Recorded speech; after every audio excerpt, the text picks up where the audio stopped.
Well, my delectable sinners, tune into your infernal radios and gather round the brimstone heart. It's your ever-smiling host, King Jiffy Coates, broadcasting live from the sizzling studios of hell itself. Oh, what a scrupulous story I have here for you tonight. A twisted tango of fame, folly, and fiendish hypocrisy, starring none other than the mortal motormouth Howard Stern, the self-crowned king of all of media, now reduced to a quivering shadow, his empire crumbling like a house of cards in a hurricane. Picture this, folks, a man who sold his soul to the airwaves only to betray every principle he preached, smearing others with the same very venom he once spewed himself. Delicious, isn't it? Grab your pitchforks and your popcorn, for this tale of vileness will have you howling with infernal delight. Born on the 12th of January in the year 1954 in the gritty guts of Queens, New York, Howard Allen Stern slithered into existence under the watchful gaze of Ben, a radio engineer whose dream crackled through the static of recording studios, and Ray, a homemaker with a will as unyielding as a demon's contract. In 1955, the Stern clan uprooted to Roosevelt, Long Island. A neighborhood turned black as white folks scampered away in droves. Young Howard, a gangly Jewish imp, stuck out like a sore thumb, tormented by bullies who jeered at his heritage, his height, and his very breath. Oh, those taunts were the hellfire that forged his rage, my friends, crafting a heart eager to lash the world was sharper than a sinner's regret. By 1969, they fled to Whitehaven of Rockville Centre, where Howard slouched through a Southside high school, graduating as a brooding fiend with vengeance bubbling in his veins. At Boston University, he rampaged through academia, snatching a Bachelor of Arts in Broadcasting and Film in 1976. Magna cum laude with a 3.8 grade point average, a scholarly facade hiding a chaos demon within. Amid the revelry of Lambda Chi Alpha and the electric hum of the WTBU's campus waves, he sharpened a voice designed to corrupt or entertain the masses. His ascent, O listeners, was a whirlwind of wicked ambition, a tempest tearing through the ether like deal with the devil gone gloriously awry. In 1975, he dipped his toes in infernal waters at WNDN Newton, Massachusetts, a lowly intern with stars or perhaps souls in his eyes. He climbed up, claws out, WRNW in Bryancliff Manor, New York, lording as a music director and program director from 76 to 77, WCCC in Hartford, Connecticut, honing his morning mayhem through 79 to 80. WWWW in Detroit, Michigan, where a dastardly switch to country tunes in 81 booted him like a damned soul from paradise. And WWDC in Washington, D.C. from 81 to 82, where he sealed a pact from Robin Quivers, an unflappable news siren whose poise balanced his pandemonium. Their show rocketing to ratings rapture. At WNBC in New York, 82 to 85, he warred with the overlords like a rebelling angel. His afternoon anarchy ending in exile. But in 1985, At WXRK Rock, my dears, he claimed his throne, syndicated by Infinity Broadcasting in '86. This morning madness conquered 60 markets, ensnaring 20 million lost souls by the 90s with a carnival of corruption. Celebrities skinned alive in interviews, pranks laced with poison, nudity parades, confessions of the carnal, and scatological spectacles that mocked the heavens themselves. He proclaimed himself the king of all media, and oh, how the underworld chilled. His domain expanded. Combs like Private Parts in '93 and Miss America in '95, both ascending the New York Times Infernal list. In '97, cinematic summoning of Private Parts for sting $41 million, portraying him as a misunderstood mischief maker. Television Temptations, a WWR TV variety broadcast from 90 to 92, The Howard Stern Interview on E! From 92 to 93, The Howard Stern Show on CBS affiliates from 98 to 01, and a devilish detour on America's Got Talent from 12 to 15, reaping $15 million per season, buffing his horns from mainstream masquerade.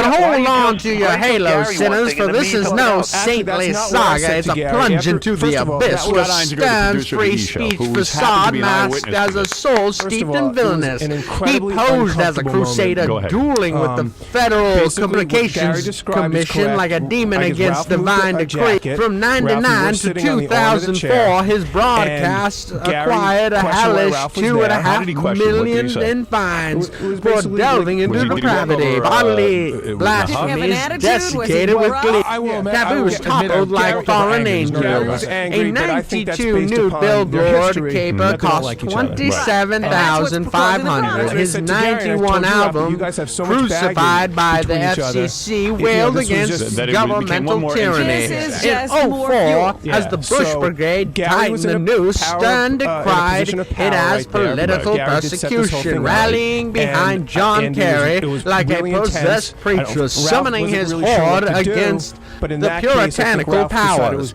He was the shock jock overlord, microphone a scepter of sin, yet beneath his righteous roar lurked a liar of horrors, a parade of scandals that exposed a fiend who delighted in others' torment, only to later condemn mortals for this very evils he embraced. The roster of atrocities is the banquet of bad taste, each one more delectable in its darkness. In '93, for pay-per-view pandemonium on New Year's Eve, Stern slathered on blackface to mock Ted Danson's roast of Whoopi Goldberg. His mug, a minstrel mockery, lips bloated, accent a grotesque gargle, hurling racial rot that desecrated dignity. That specter haunted him in 2020 amid Black Lives Matter's blaze, and in 24 during Kamala Harris's confab, his apologies crazy and evolved, he claimed, echoing an empty grave. Yet in a hypocrisy that tickles my demonic fancy, Stern now struts bigotry's bane, flinging accusations while his past putrefies. He's damned Donald Trump as a disgusting, filthy, petty racist, charging him with igniting race wars, labeling supporters as racist, backing under a racist leader, snarling, "I hate you for it." While Joe Rogan scorched in 22 for slurs of yore and joined the Inferno, decrying his podium for peril, even as his back-faced blight was resurrected and his past echoing the same sort of words. In 23, he summoned Reggie Jackson to recount racism's ravages, posing as a prejudiced foe, while in 92, Aunt Jemima just fantasizing over pancake masturbation fetched $600,000 in fines and civil rights wrath. In 2015, he scorned Palestinian plight, drawing the Palestinian Liberation Organization's ire as racist rot. And let's not forget his 82 quip on Washington's plane crash, joking about the tragedy with a ghoulish glee, or his accusations against Jay Leno for pilfering segments like red carpet ridicule and Warpax wonders. The cruelty is cascaded like souls into the pit in 95 mere days after temptress Selena Perez's slaying stern mocked her mourners with phony Spanish sneers, jesting about her wounds and willies. And his fly, baby, sparked Hispanic hellfire boycotts and a Texas warrant dismissed after a forced apology he dubbed satire. Yet now rails against xenophobia, slamming Mel Gibson's anti-Semitic spittle in 2020 as hateful, as though scorn vanished like mist. In 99, Colombian Carnage fought her for his fangs. Did you say kids try to have sex with any of those good-looking girls? They didn't even do that. He hissed, mocking the massacred and the murderers' inexperience, inciting Denver drops in an official outrage. Yet in 2003, he sermonized on gun gore, decrying irresponsible rants, forgetting his desecration of grief. Women are. Now there's a feast of foulness that demands a deeper dive into the depths of depravity. Stern's harassment of the fair sex was a symphony of sleaze, a carnival of cruelty that objectified, demeaned, and destroyed with gleeful abandon.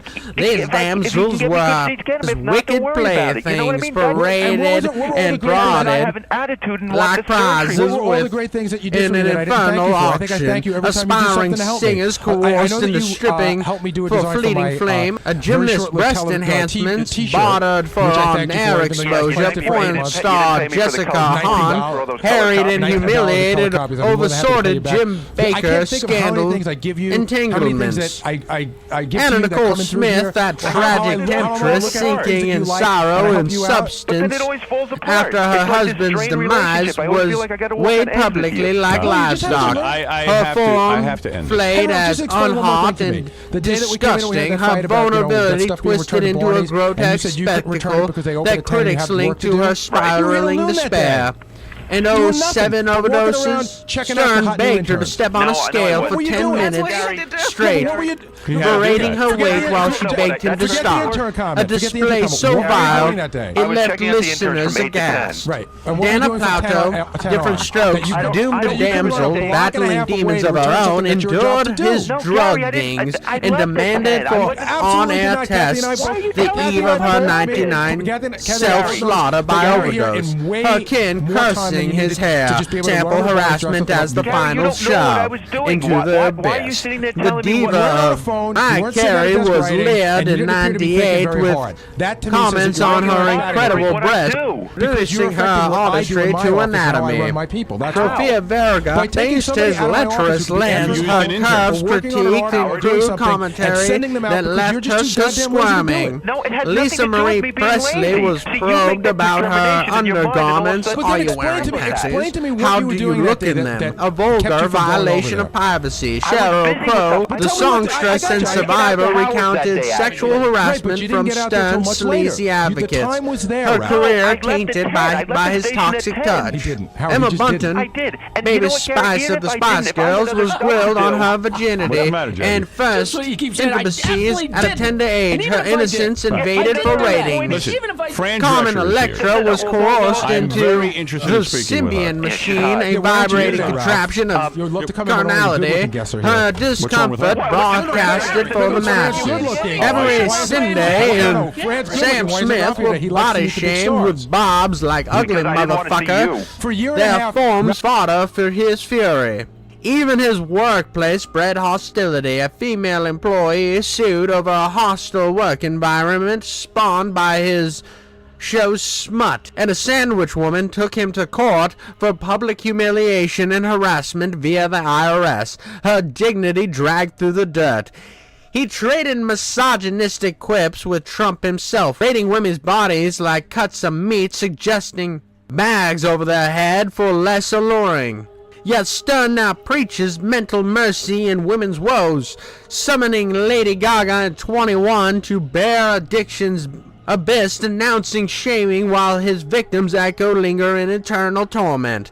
Oh, the hypocrisy, it burns brighter than brimstone. Robin Williams' comedy King was savaged in the 90s, his brilliance branded ridiculous, though Stern showed remorse in 24 post his 2014 suicide, too late for the torment. At 92's MTV Gala, he ran out his fart man, burying his buttocks amidst gasps and coughs, fecal farce fetching, FCC fury, and parental pandemonium. Yet he scolds jesters like Dave Chappelle for tasteless trans taunts in 22, as if his flatulent folly were forgotten art. These depravities, backed by infernal fines, mocked a monster who banqueted on anguish, now hypocritically hurling stones from his glass hell. His mortal coil was a cyclone of shattered packs and sham salvation. In 78, he bound Allison Burns in matrimonial chains at Massachusetts temples, spawning 3 spawns. Emily Beth in 83, Deborah Jennifer in 86, Ashley Jade in 93, but fame's fiendish call and his roving eye rent them asunder. In 1909 saw separation. For one, the amicable unraveling. Enter Beth Oskry, Syrian model he wooed from 2000 and wed in 08 at Leekirk, New York, with luminaries like Billy Joel and Jimmy Kimmel raising a toast to their barren bliss. Posed as philanthropists, herding over 900 felines since 2014 via the North Shore Animal League America, a Manhattan marble mausoleum. In the Hamptons, a 52 million Palm Beach pandemonium. Snared in 17, afflictions assailed him, a 717 lymphoma lurking, vanquished in the veil. Obsessive compulsion curses quelled by by therapy's tongues. Transcendental meditation since the 70s for spectral serenity. A pescatarian feast for fleeting flesh. Legally, he danced with the demons. A 2011 clash with Sirius XM over 300 million in bonuses, banished in 13. A 2006 $2 million pact with CBS over his satellite siren song, and whispers of censoring rivals like Opie and Anthony, bearing their broadcasts in a hypocritical hush.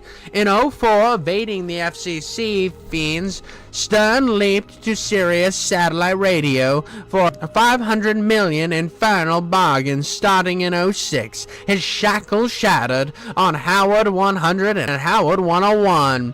Renewals reigned, 10 for $400 million, 15 and 20 extending to 25. Though he lazed to 3 days weekly by 11, summers in slumber like a sedated succubus, but as eternity encroached, the rebel's radiance faded, lamented by a betrayal that would make Lucifer blush. By 2019, peddling Howard Stern comes again. He snivels over his outrageous history, therapy his tainted talisman. Beach fiend, once filleted by conservatives' claws, flipped like a false coin, embracing progressive purges. In the 2020 chaos, bunkered in Hampton's hell for years, he hexed the unvaccinated as morons, craving their demise, and damned Twitter, now X, under Elon Musk for harboring hate and heresy. By 2024, he championed content change, applauding democratic daggers against dissents on vaccine votes and virtue. The very censorship he once crucified, he now applauded. Critics crackled, wealth withering, a slimy shift to Hollywood's woke whims, plus a political period to please A-listers, had gelded the giant, a hypocrite who now slandered for sins he sired. The collapse, my fiendish flock, was cataclysmic. Once he reigned over 20 million listeners, his Sirius XM sanctum shriveled by 25, YouTube gazes gutted 31%, from 4.5 million to 3.1. Watch time withered from 31.4 million to 21.7 million minutes. Minions muttered in September 25 of rapid decline. Sirius XM scouring his 120 million demands, eclipsed by podcasters like Joe Rogan, whose unbridled essence outshines Stern's faded flame. Devotees, once his damned disciples, turned demonic, dubbing him a pussy that groveled to the cancel culture facade, forsaking the firebrand who flouted phony liberals and championed the constables. August 2025 jest, hinting replacement by Andy Cohen, was a fool's final flourish amid axe whispers after decades. By mid-2025, as pod imitators swarm and his serious fade angles in doubt, Stern's sway is spectral. His legacy is shattered. Mirror of the vile virtuoso who harvested havoc for hurrahs, only to cloak in hypocrisy, damning others for deeds he dealt, leaving a legion of laced lives and forsaken faiths in oblivion's embrace. But always remember, boys and girls, you can be better than this man. Do your best to stand for what you believe in and try not to turn your entire existence into hypocrisy. Make sure to let me know what you think in the comments below, and like and subscribe while you're down there. And hell, maybe even give me some kisses or something. I don't know. I'm just a guy behind the microphone. But until next broadcast, stop gooning in the goddamn closet.